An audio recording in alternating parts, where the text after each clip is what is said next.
صباح ومساء الورد على حسب وصول ذلك. اهلا بيكم في حلقه جديده من قناه اي تو زد، برنامج لقطات ذهبيه من التاريخ الاسلامي. النهارده هنتكلم على افضل استراتيجيه للانسحاب في التاريخ، استراتيجيه لسه بتدرس في الكليات العسكريه لحد النهارده.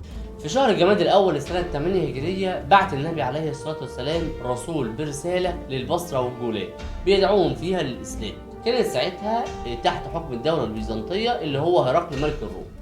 ولكن في الطريق عند قرية اسمها مؤتة قابلهم واحد اسمه شرحبيل بن عمرو الغساني اللي قام بقتل الرسول. تعتبر اعلان حرب في الوقت ده. وعندما علم النبي عليه افضل الصلاه والسلام ان الرسول بتاعه اتقتل، قرر ان ده ما ينفعش يتسكت عليه، واعد جيش مكون من 3000 مقاتل، وقال لهم ان هم هيبقوا تحت اماره سيدنا زيد بن حارثه، واذا استشهد هيبقى تحت اماره سيدنا جعفر بن ابي طالب، واذا استشهد هيبقى تحت اماره سيدنا عبد الله بن رواحه، واذا استشهد ان يختار المسلمين قائد منهم. وفعلا انطلق جيش المسلمين المكون من 3000 مقاتل الى مكان غزوه مؤتة.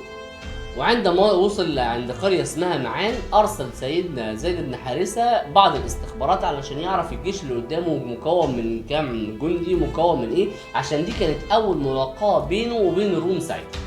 وبالفعل لما رجعت لهم الاستخبارات قال لهم إن الجيش اللي قدامنا مكون من 100,000 جندي من الروم و50,000 ل100,000 جندي من الغساسنة.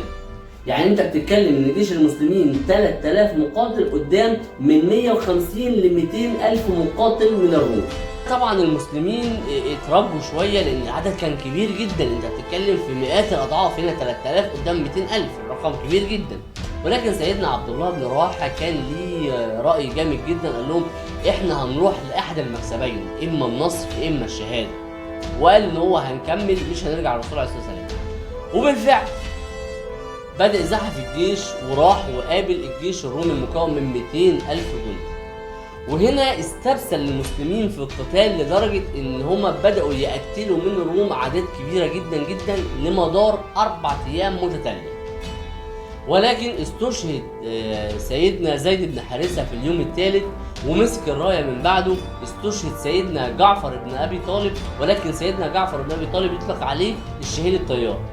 ليه يطلق عليه الشهيد الطيار؟ لأن ساعة لما كان ماسك الراية اتقطع دراعه اليمين، فمسك الراية بدراعه الشمال، فاتقطع دراعه الشمال، فضم الراية بين صدره لحد لما طعن وقتل. ووقع سيدنا جعفر بن ابي طالب، وساعتها سيدنا النبي عليه الصلاه والسلام قال عليه ان هو الشهيد الطيار، لان ربنا بدله بجناحين خير من ذراعين. مسك الرايه سيدنا عبد الله بن رواحه واستشهد برضه في اليوم الرابع. ساعتها المسلمين فقدوا الثلاث قوات بتاعهم ومعرفوش يعملوا ايه. وهنا سيدنا ثابت بن اكرم مسك الرايه ونادى على سيدنا خالد بن الوليد. سيدنا خالد بن الوليد كان لسه داخل الاسلام، ما بقالوش 3 اشهر، بس نادى عليه لان هو عارف ان هو مقاتل شرس. وهنا تولى الرسول، هنا الرسول عليه الصلاه والسلام قال وتمسك الرايه سيف من سيوف الاسلام. وهنا اطلق على سيدنا خالد بن الوليد سيف الله المسلول. كل اللي فات بقى ده حماده، اللي جاي حماده تاني خالص. سيدنا خالد بن الوليد اول ما مسك الرايه بعث الامل في جيش المسلمين مره تانية، وبداوا يقاتلوا باستماته لحد لما خلص اليوم الرابع. لكن سيدنا خالد بن الوليد كان عارف ان هو لازم ينسحب، لان مقابل 3000 مقابل اكتر من 200,000 او اقل من 200,000 ده عمليه استشهاديه مش معركه. فبالفعل قرر ان هو ينسحب، لكن ما ينفعش ينسحب مره واحده. اقل عمليه انسحاب بيكون فيها خساره 20% من الجند بتاعك.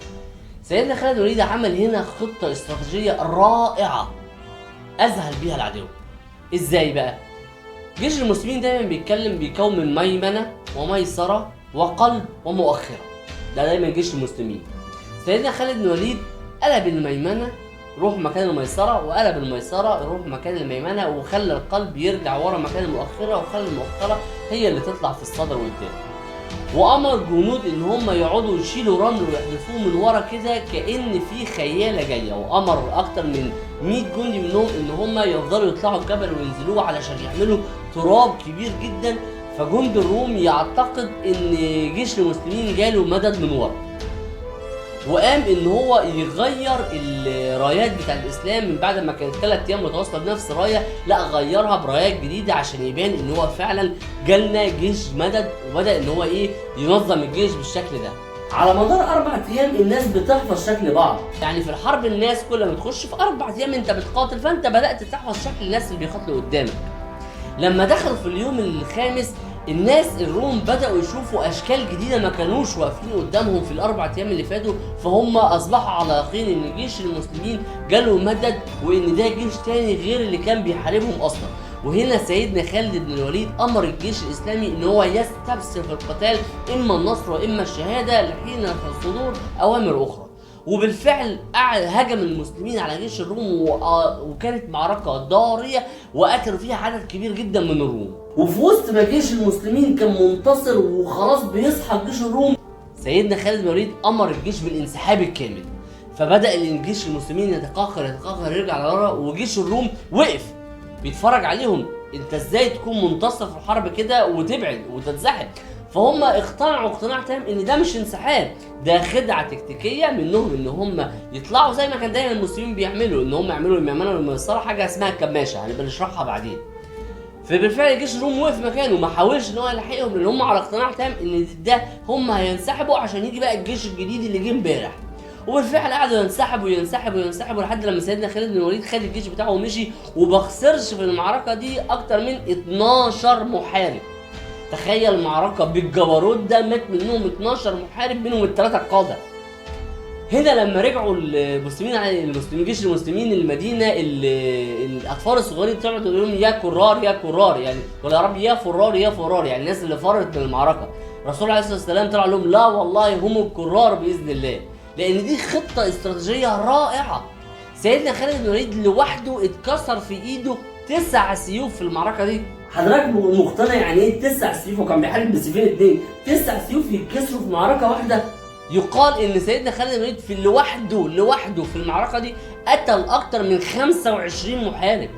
بس لا سيدنا خالد بن الوليد ده يعني عايز له حلقه لوحده، حاجه كده جبروت.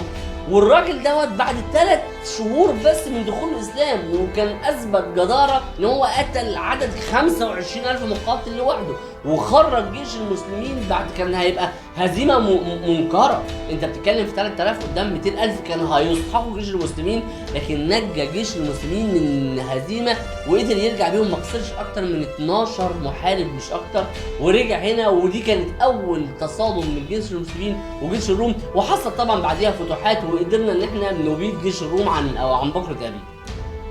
وبس كده يا سيدي. وفي اخر حلقه لو الفيديو عجبكم انتوا عارفين هتعملوا ايه، ما تنسوش اللايك والشير والكومنت، ولو ما اشتركتوش في القناه انزلوا اشتركوا في القناه، ما تنسوش تشوفوا الحلقات اللي فاتت وتستنوا الحلقات الجايه. بصوا على المصادر. وبس كده يا سيدي.